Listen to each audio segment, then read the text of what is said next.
ሁሉ ነገር ሲፈጸም ፈጻሚዎቹ እነሱ ቢሆኑም የሚያስፈጽም ቦርድ ነበረ። ከዛ ይሄንን እያንዳንዱ የሚመራ የነበረ ሚኒስትር መስሪያ ቤት ነበረ።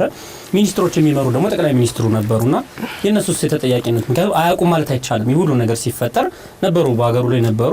መቼም 11 12 አውሮፕላን እስኪገዛ ድረስ መርከብ እስኪጠፋ ድረስ ይሄን ሁሉ ነገር አያውቁም ማለት አይቻልምና የተጠያቂነታቸው ልክስ እስከምን ድረስ ነው? በደንብ መጠየቅ አለባቸው።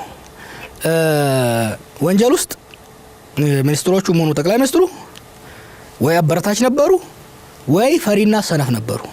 ፈሪና ሰነፍን በመሆን አበራተዋል።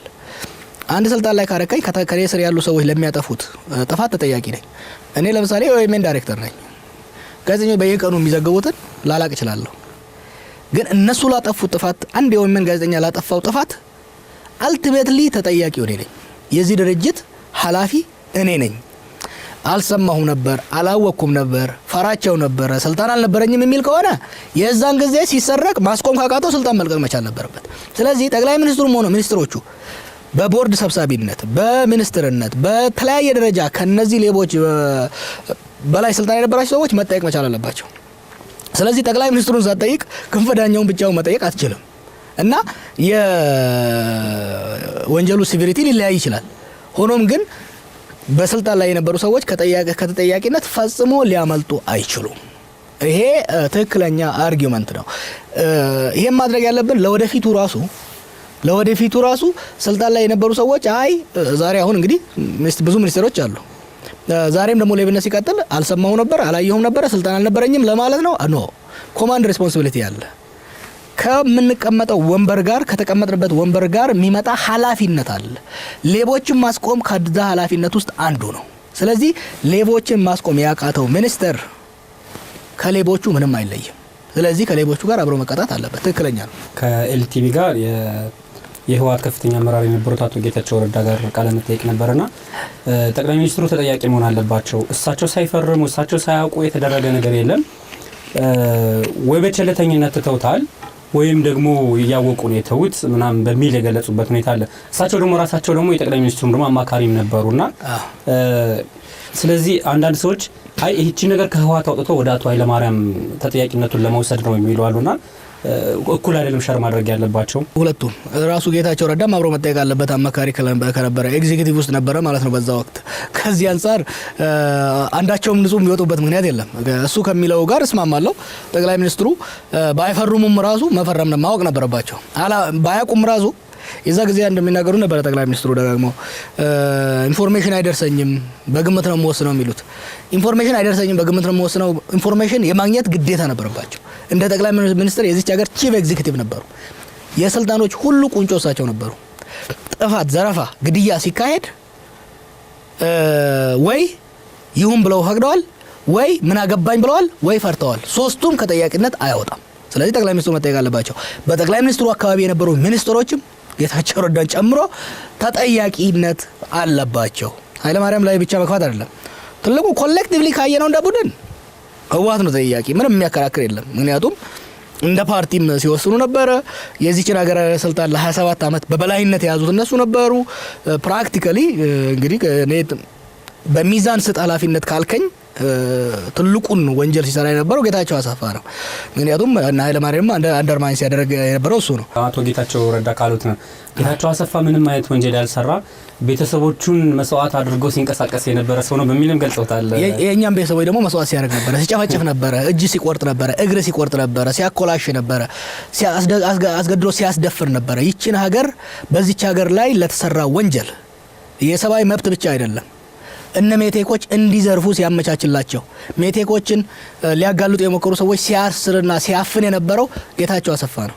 ጌታቸው አሰፋ ለ17 ዓመት ይቺን ሀገር አመድ አድርጎ ሲበላይ ነበር። ለቤተሰቦቹ ጥሩ ሰው ነበረ። ሂትለርም ለቤተሰቦቹ ጥሩ ሰው ነበረ። ከዚህ አንፃር ለቤተሰቦቹ ጥሩ ነበረ የሚለው አያስኬድም። ለኛ ቤተሰብ ግን ለሌላው ለኢትዮጵያዊ 100 ሚሊዮኑ ህዝብ ናይትሜር ነበረ፣ ጭራቅ ነበረ። ስለዚህ እሱን ለማሰማመር የሚደረግ አካሄድ በነገራችን ላይ ስለጌታቸው ከተነሳ ህወሓት ታሪካዊ ስህተት እየፈጸመ ነው ያለው። ህወሓትን የቀበራት ከህዝብ ጋር የነጠላት እሱ ነው። እሱ ለፍርድ መቅረብ ግዴታ ነው። እሱን ለማሰማመር የሚደረግ ማንኛውም ሙገሳ አይሰራም።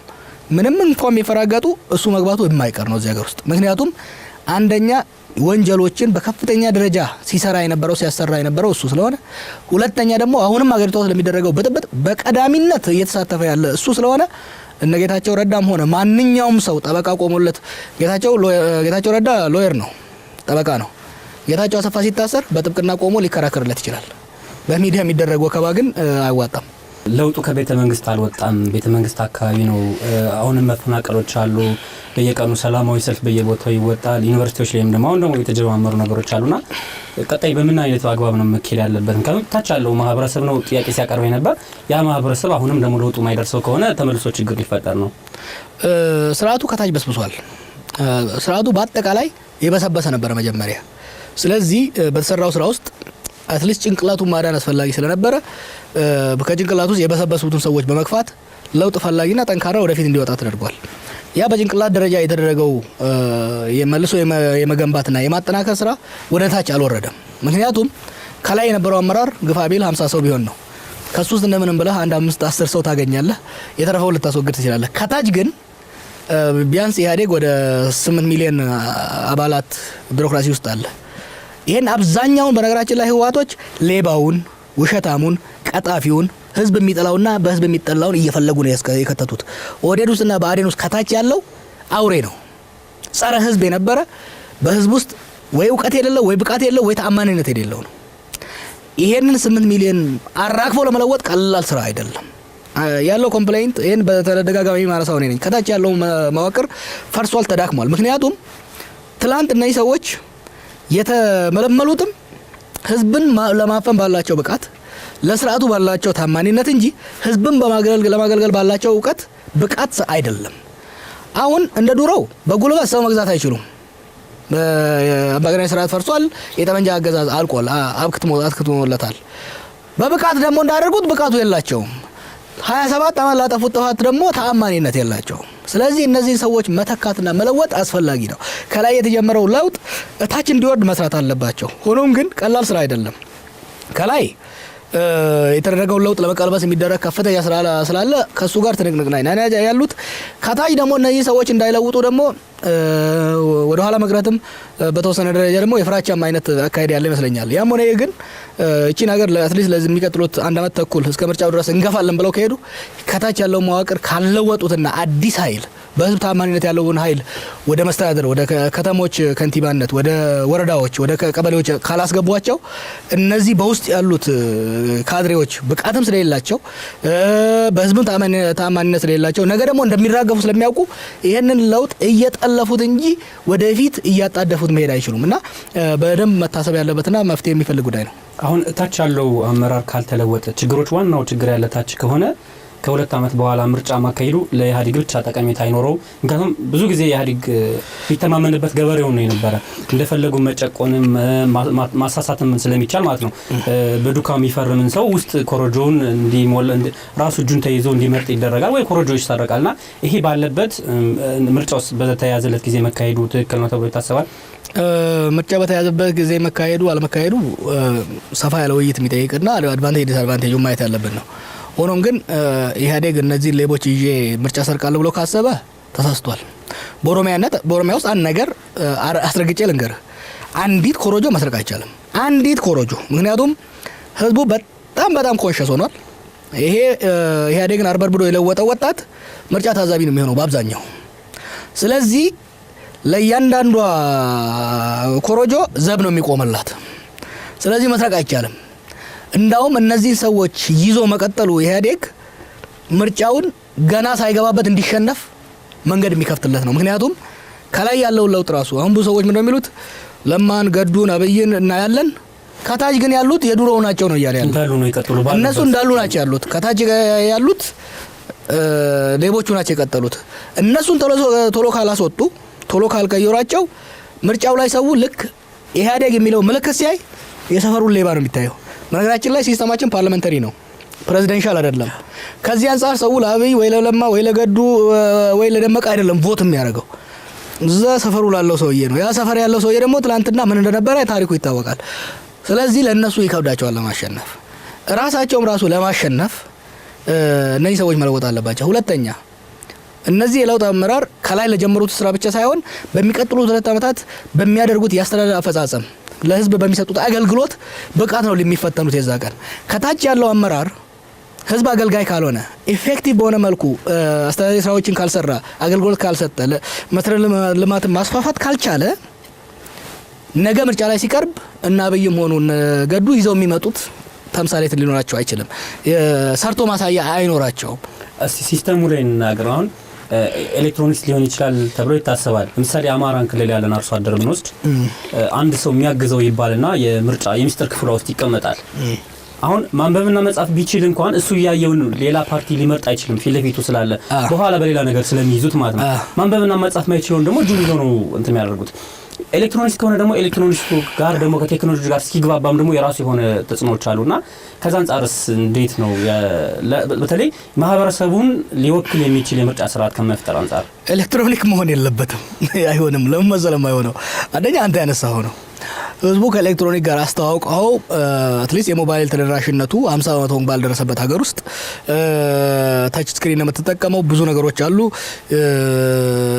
በፖሊንግ ስቴሽን በምርጫ ጣቢያ ደረጃ ለህዝቡን ለማስፈራራትና ውዥንብር ለመፍጠር ለመስረቅ ይረዳል ከዛ የበለጠ ትልቅ አደጋ አለው የኤሌክትሮኒክስ ቮቲንግ ከሆነ ሃክ ሊደረግ ይችላል ሃክ ከተደረገ መልሶ ቆጠራ ራሱ አይቻልም ኬንያ ውስጥ አያኔ ሆኖ ኬንያ ውስጥ ካስታወስከው የምርጫ ቦርድ ውስጥ የኤሌክትሮኒኩን ማኔጅ የሚያደርገው ሰውዬ ገለውት እጁን ቆርጠው በሱ የእጅ አሻራ ከፍተው ነው ሃክ ያደረጉት አሜሪካ እንግዲህ በትልቅ የቴክኖሎጂ ሀገር ነው አይደለም እስካሁን ወረቀት ነው የሚጠቀሙት እኛ ደግሞ ፕራይቬት አይደለም ኔትወርኩ በራሱ የመንግስት ነው ኔትወርኩም የመንግስት ነው ፕራይቬት በታረገው ራሱ ቻይኖች ናቸው የሚገነቡልህ ኤሌክትሮኒክማ ህዝብ ነው የሚያፋጀው እዚህ ለመሰለ ምርጫ ቢጭበረበር ኤሌክትሮኒክ ከሆነ በብሔራዊ ደረጃ ልታጭበረብረው ትችላለህ በብሔራዊ ደረጃ ምክንያቱም ዳታቤዙ አንድ ስለሆነ ማኒፑሌት ልታደርገው ትችላለህ በወረቀት ከሆነ የምታጭበረብረው ወይም ደግሞ ዲስፒት ንትርክ ሊነሳ የሚችለው በወረዳ ደረጃ ወይም ደግሞ በፖሊንግ ስቴሽን ደረጃ ነው ያ ብቻ አይደለም ክርክርና አለመግባባት ከመጣ ወረቀቱ አለ ያን ወረቀት ተመልሰ በማሳየት መልሰ በመቁጠር ልትተማመን ትችላለህ ይሄኛው አንዴ ከላይ ከበላው አለቀ እስከታች ድረስ ምክንያቱም ምንም ፉትፕሪንት ጥሎ ለሚያልፍ ጉዳይ አይደለም አዎ መጀመሪያ አካባቢ ይሄ ነገር በጣም ሆት ነበር እኔ ማጥንቻለሁ ብዙም ሰዎች የተወያየንበት ጉዳይ ነው ካለው ፍጥነት አንፃር በቀበሌ ደረጃ ለመስረቅ ከሚከብደው አንፃር ከምናምን አንፃር ስታየው አሁን ግን በፖለቲካል ሳይንቲስቶች ስምምነት ላይ የተደረሰው አሁን ባለው ቴክኖሎጂ ደረጃ ኤሌክትሮኒክ ቮቲንግ አይዋጣም ነው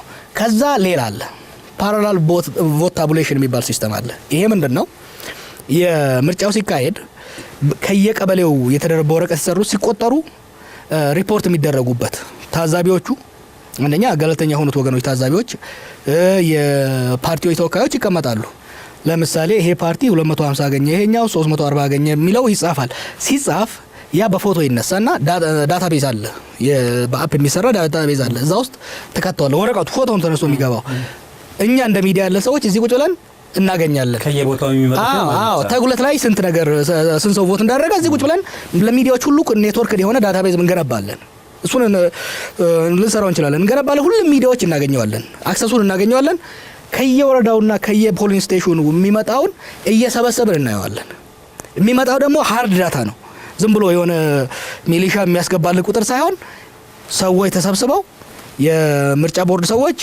የፓርቲዎች ተወካዮች ሶስተኛ ወገን ታዛቢዎች በተቀመጡበት ተስማምተው የጻፉት እኛ ጋር ይመጣል እኛ እሱን ቁጭ ብለን እየደመርን በስክሪን ላይ እናስተላልፈዋለን ያ ፓራላል ቮት ታቡሌሽን ይባላል ያ ነው የተሻለ ተአማኒነትን የሚያመጣው እንጂ ኤሌክትሮኒክ ቮቲንግ ኢትዮጵያ ውስጥ በአሁኑ ወቅት አልመክርም አደገኛ ነው